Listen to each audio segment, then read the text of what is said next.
وہ کیا کریں؟ تو مصطفیٰ نے بتا دیجیے کہ فتح بھی ہونی کہ وہ مصطفیٰ آپ کی پیروی کرے. تو اس سے مجھے سمجھ آئی کہ دین سارا مصطفیٰ کی پیروی میں. وہ دن اور آج کا دن میں کسی مولوی کی بات نہیں مانتا, کسی میں مسل کی بات نہیں مانتا. جو بات میری تحقیق میں ثابت ہوتی ہے کہ یہ اللہ کے رسول نے ارشاد فرمائی ہے یا انہوں نے کی ہے, وہ میں آنکھیں بند کر کے اس پہ عمل کرتا ہوں.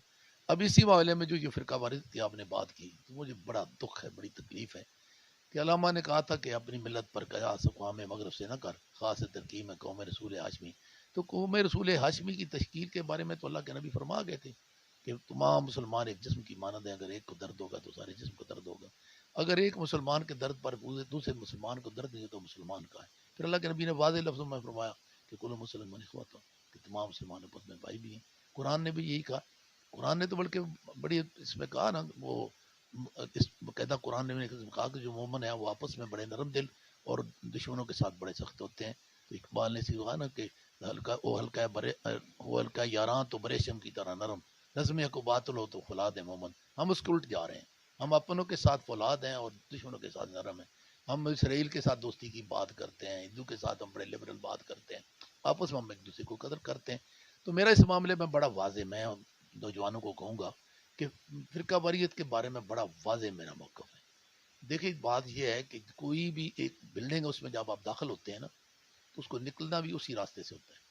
آپ جب اسلام میں داخل ہوتے ہیں تو آپ کو اقرار کرنا پڑتا ہے, اشہد اللہ الہ الا اللہ واشہد ان محمد عبد رسول, میں گواہی دیتا ہوں کہ اللہ کے علاوہ الہ کو نہیں اور مصطفیٰ کے علاوہ رہنما کو نہیں. جب تک اس کا کوئی انکار نہ کرے وہ اسلام سے باہر نہیں نکل سکتا. جو اس کو مانتا ہے وہ مسلمان ہے.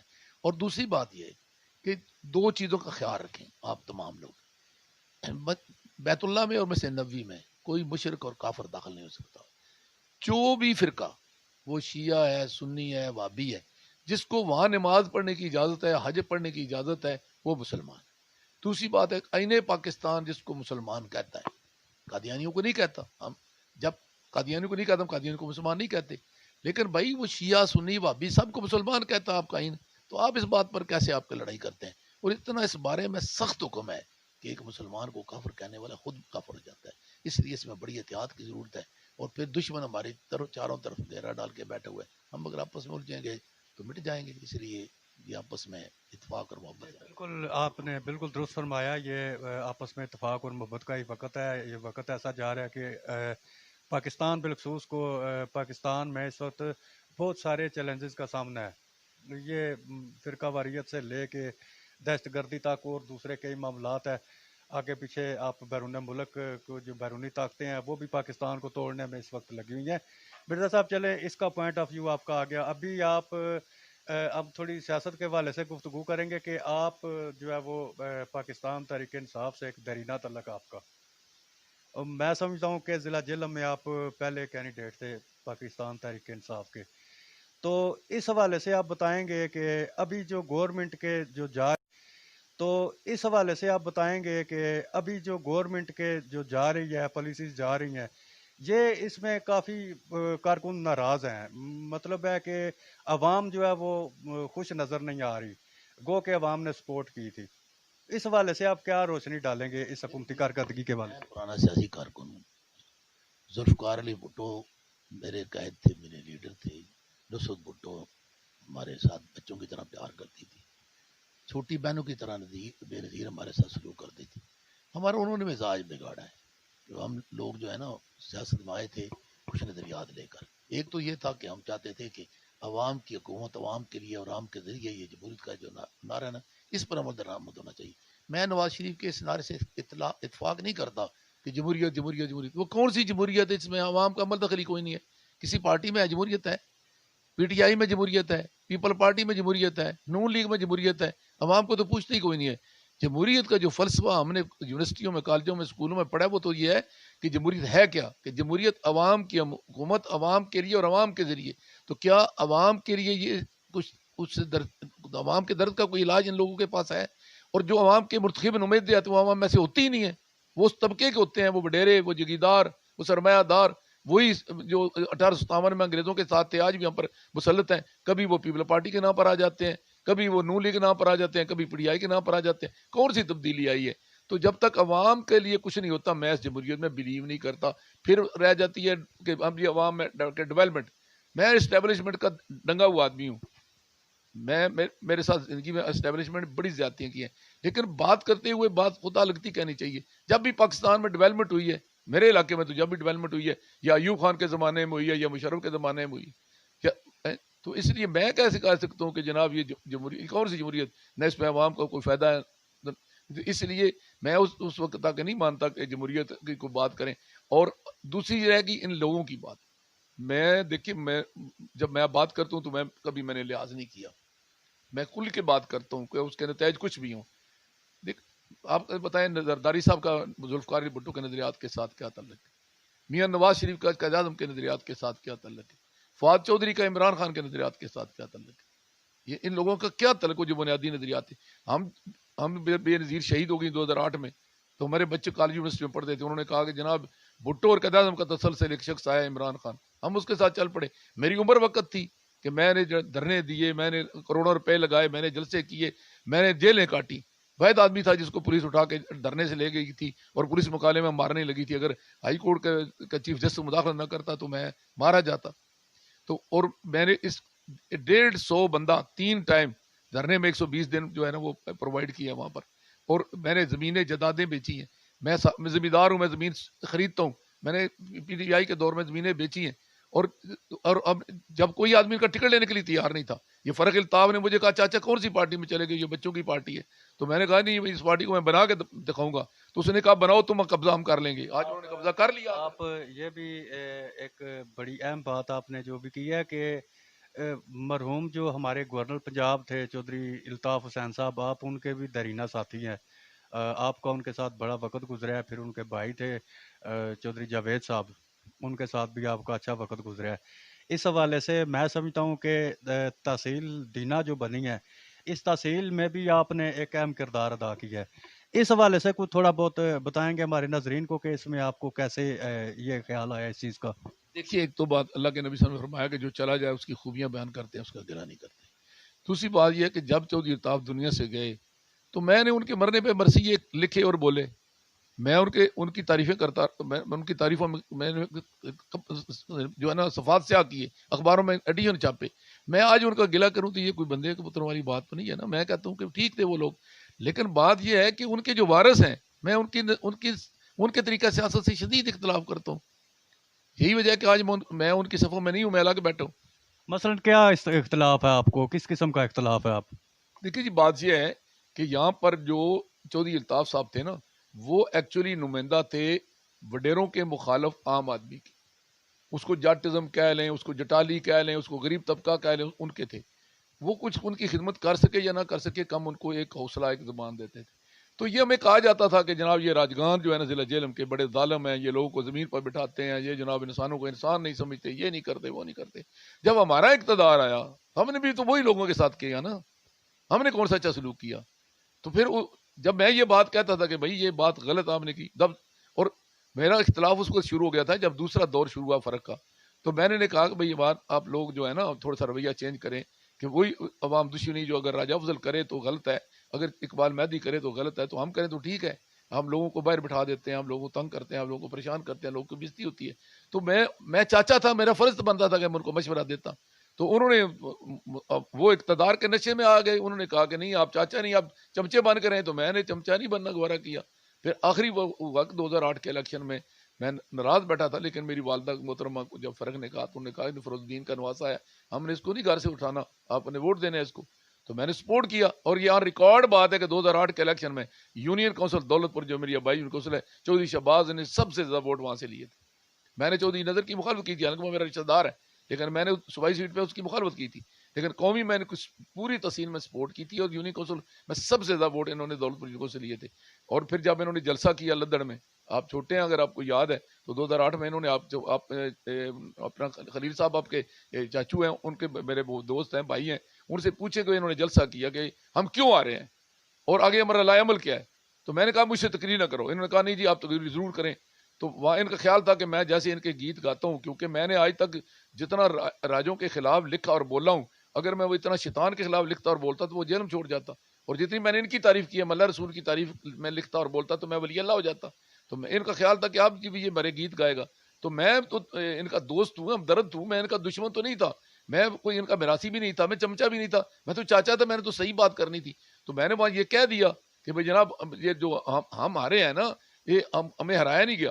ہماری بدقسمتی راجہ افضل صاحب کو لوگ کہتے تھے کہ جی یہ راجہ صاحب عوام دشمن آدمی ہیں، اور ان کے بیٹے جو ہیں ان کا سیاست کے ساتھ تعلق ہی کوئی نہیں ہے. وہ کوئی کہتے ہیں دماغی طور پر حاضر نہیں ہے، کوئی کہتے ہیں جی عوام میں حاضر نہیں ہے. انہوں نے ہمیں 30,000 35,000 کی لیڈ پر شکست دی تھی. تو ہماری یہ توہین نہیں تھی، ہمارے لیے یہ ڈوب مرنے کا مقام نہیں تھا. تو میں نے یہی بات لڑ لڑ میں جلسے میں کہا کہ جناب دل کے پھپھولے جل اٹھے سینے کے داغ سے، اس گھر کو آگ لگ گئی گھر کے چراغ سے، کہ ہم نے خود ہارے ہیں کہ ہمارا لوگوں کے ساتھ رویہ ٹھیک نہیں تھا. چلے ہم مرزا صاحب کے ساتھ گفتگو کا سلسلہ جاری رہے گا. ابھی ہم پروگرام میں لیتے ہیں چھوٹا سا بریک، ملتے ہیں بریک کے بعد.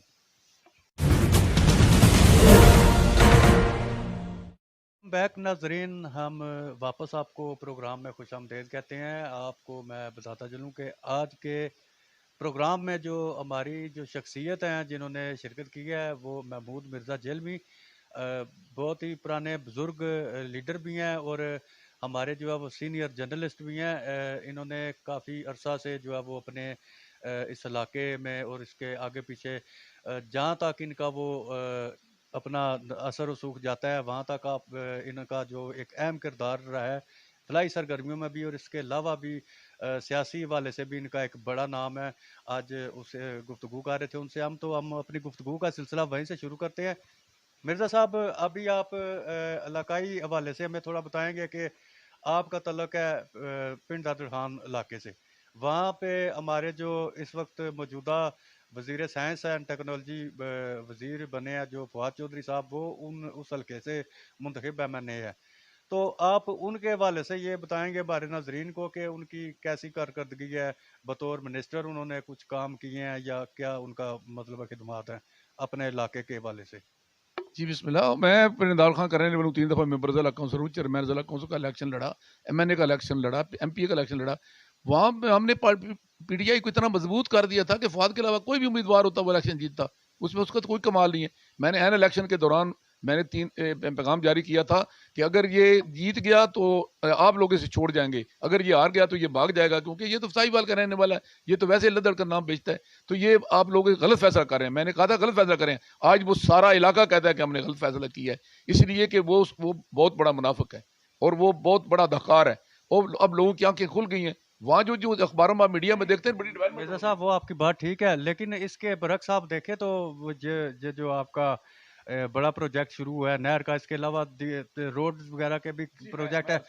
میں عرض کرتا ہوں، ایک تو کوئی بڑی سڑک نہیں شروع ہوئی. تمام سڑکیں وہ ہیں جو ہم نے بطور ممبر ضلع کونسل یا پیپل پارٹی کے زمانے میں یا اپنا کافلی کے زمانے میں ہم نے بنوائی تھی، ان کی مرمت ہو رہی ہے. اور اس کے علاوہ بڑی سڑک تو جو اس نے وعدہ کیا تھا اس پر تو کام ہی کو نہیں شروع ہوا نا، ابھی تک ٹینڈر نہیں ہوا. اس نے کہا میں ڈبل کیریج وے جو ہے نا وہ بنواؤں گا، وہ نہیں بنی.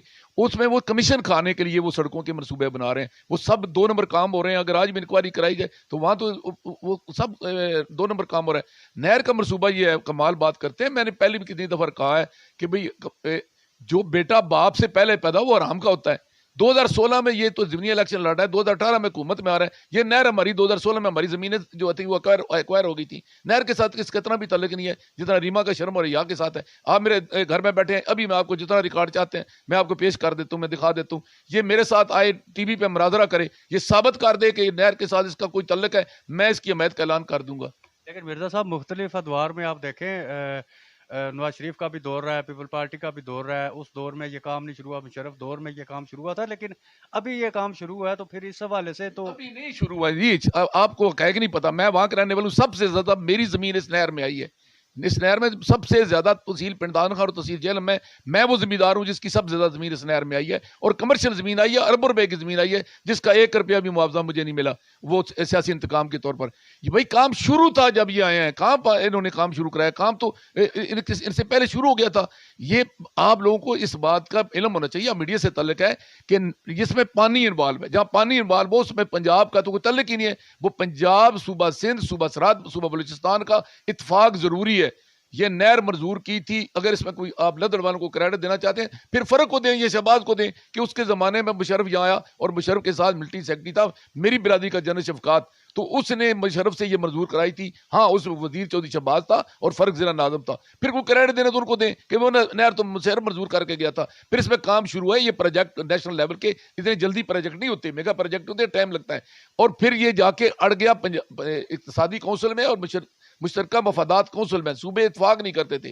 یہ شہباز شریف نے, میں اس کا مخالف ہوں, آج بھی مخالف ہوں, کل بھی مخالف تھا, میرے انتقامی کارروائی کرتے رہے شہباز شریف, لیکن انہیں داڑھی کو ہاتھ لگا کر ٹھوڑی پکڑ کے لوگوں کی, تو انہیں وزیروں سے وزرائے اعلیٰ کو اتفاق کرایا تھا, تو یہ منصوبہ منظور ہوا تھا. اس میں پھر اس کا کریڈٹ ہے. اور پھر یہ کام شروع, اس کے 3 ایسے تھے. میں مان لیتا ہوں, میں آپ کی بات سے اتفاق کر لیتا ہوں کہ جی اس نے شروع کرایا. بھائی اس کے 3 کام تھے. ایک تھا اس نہر کا کام شروع ہونا, وہ شروع ہو گیا, کہتے ہیں میں نے کروایا.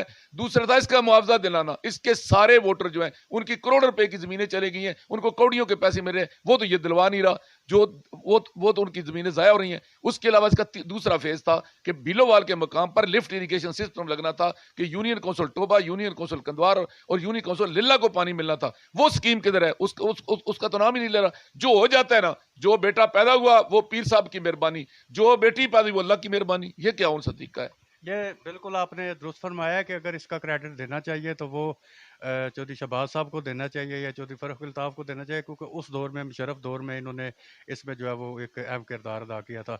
چلیے ابھی تو یہ منصوبہ چل گیا. مرزا صاحب مزید اب ہم آپ کو تھوڑا سا علاقائی لیول سے ہٹ کے, ابھی جو پی ٹی ایم کا سلسلہ چل رہا ہے یہاں پہ, یہ استعفے دے نہیں رہے. ابھی یہ پچھلے مہینے میں انہوں نے ڈیڈ لائن دی تھی, ابھی اس کو اب آگے بڑھا کے انہوں نے ابھی 31 جنوری کی ڈیڈ لائن دے دی ہے.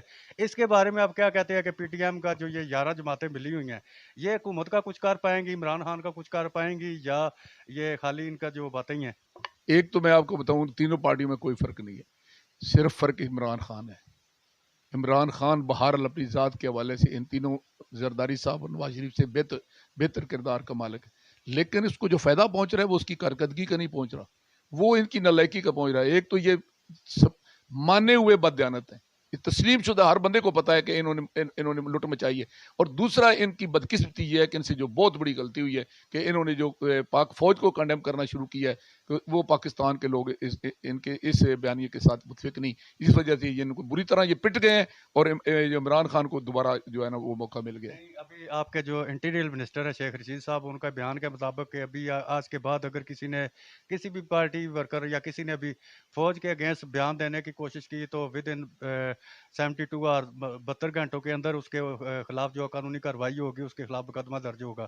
لیکن اس کو مولانا فضل الرحمان یہ کہتا ہے کہ اگر یہ مقدمہ ہوتا ہے تو یہ 72 گھنٹوں کے اندر اس کی وزارت جائے گی. اس کے بارے میں کچھ روشنی ڈالیں. بات یہ ہے کہ تو سیاسی بیان ہوتے ہیں نا, میں وہ یہی شیخ رشید کہا کرتا تھا کہ فوج والے جو ہیں نا یہ اپنا بھنگ پی کے سوئے ہوئے ہیں. تو میں آج کہتا ہوں کہ فوج والے بھی بھنگ پی کے سوئے ہوئے ہیں, اور موجودہ حکومت بھی بھنگ پی کے سوئے ہوئے. تماشا بنا ہوا ہے کس طرح کے وہ بیانات دیتے ہیں, کون انہوں نے سامنے لٹ مچائی ہوئی, کوئی کارروائی ہو رہی ہے, کچھ نہیں. ان سے دونوں ان سے ہونا, یہ سلسلہ یوں ہی چلے گا. لیکن بہرحال پی ڈی ایم کا میں کوئی مستقبل نہیں دیکھ رہا. مطلب آپ کو کوئی نظر نہیں آ رہا یہ جو انہوں نے ابھی ڈیڈ لائن دی ہے کہ 31 کو عمران خان استعفیٰ دے دے گا, میرے خیال میں یہ انہوں نے اپنے دل بہلانے کے لیے کارکنوں کو یہ کہہ دیا ہے. دیکھیں جی بات سنیں, وہی سواگن جیسے پیا چاہے. لڑائی تو یہ ہے, 3 سوکنے ہیں, people party, P T I اور نون لیگ, اور ایک خامند ہے اور وہ ہے اسٹیبلشمنٹ. یہ تینوں کوشش کرتے ہیں کہ یہ میرا نکاح. لڑائی تو یہ ہے, اور کوئی اسٹیبلشمنٹ کو گالیاں کیوں دے رہے ہیں؟ جیسے ایک سوکن دوسری سوکن سے تنگ آ کر اپنے خامد کو برا بھلا کہنا شروع کر دیتی ہے. کون یہ سارے اسٹیبلشمنٹ کے لائے ہوئے ہیں اور اسٹیبلشمنٹ کے ساتھ ملنا چاہتے ہیں. آج ان کو جس کو بھی مولوی فضل الرحمان کو وہ ہاتھ پھیر دیں, پیپل پارٹی والے تو ویسے ہی سمجھدار ہیں, تو اور اس کے علاوہ جو نواز شریف کو 1 منٹ نہیں لگائے صلح کر لیں گے, تو وہ عمران خان کے پیچھے پڑیں گے. یہ نہیں ہونا چاہیے, ہمیں ہونا چاہیے. سب یہ جمہوریت کے نعرے اور عوام کے نعرے سب فراڈ ہے. یہ جو ہے پاکستان میں کیا آپ سمجھتے ہیں کہ پاک فوج کے بغیر نہ ملک چل سکتا ہے نہ حکومت چل سکتی ہے؟ یہ کون سی بات ہے؟ بہت شکریہ مرزا صاحب, آپ نے ہمارے پروگرام کے لیے ٹائم دیا, آپ نے اچھی باتیں کی ہیں اور سبق آمیز باتیں کی ہے. ہمارے ناظرین سے آپ نے جو اپنے دل کی باتیں وہ بھی شیئر کی ہیں. تو ناظرین آپ کو یہ بھی بتاتا چلوں کہ مرزا صاحب سے خصوصی ریکویسٹ کی تھی کہ آج کے حوالے سے ہم اپنے جو ہے وہ اپنے ٹائم میں سے تھوڑا ٹائم نکالیں اور ہمارے شو میں شریک ہو کے اپنے دل کی باتیں ہمارے ناظرین کے ساتھ شیئر کریں. پروگرام کا وقت ختم ہوا جاتا ہے. اپنے میزبان فرحان شاہ کو اجازت دیجیے. اللہ حافظ.